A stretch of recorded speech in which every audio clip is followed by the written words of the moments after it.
മാതാപിതാക്കൾ ആരാണ്? അവർ വാർദ്ധക്യത്തിലെത്തുമ്പോൾ കാരുണ്യത്തിന്റെ ചിറകുകൾ താഴ്ത്തണേ മക്കളെ എന്ന് പഠിപ്പിച്ചതുകൊണ്ട് ലോകത്തെ ബുദ്ധസദനങ്ങൾ നിങ്ങൾ പരിശോധിച്ചോ. ആ ബുദ്ധസദനങ്ങളിൽ ഏറ്റവും കുറവുള്ള ജനത മുസ്ലിങ്ങളാണ്. എന്തുകൊണ്ടാണെന്നറിയുമോ?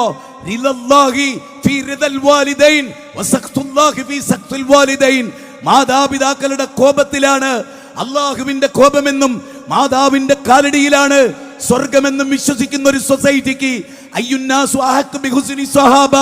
ഞാൻ ഏറ്റവും കൂടുതൽ കടമപ്പെട്ടത് ആരോടാണ് എന്ന പ്രവാചക ശിഷ്യന്റെ ചോദ്യത്തിന് സുമ്മമൻ സുമ്മമൻ സുമ്മമൻ എന്ന് ആവർത്തിച്ച് ചോദിച്ചപ്പോഴും ഉമ്മുക്ക ഉമ്മുക്ക ഉമ്മുക്ക എന്ന് പഠിപ്പിക്കപ്പെടുകയായിരുന്നു. സഹോദര, മാതാവിന്റെ പ്രാധാന്യം അതായിരുന്നു.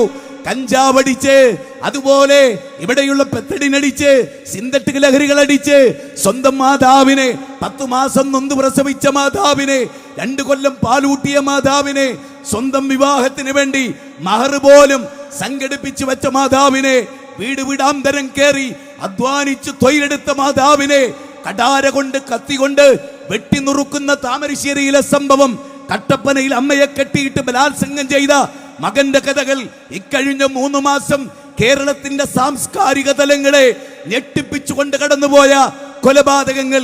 ഈ കൊലപാതകങ്ങൾ വർദ്ധിക്കുന്നത് എന്തുകൊണ്ട്? കഞ്ചാവിന്റെ ഉപയോഗം കൊണ്ടാണ്.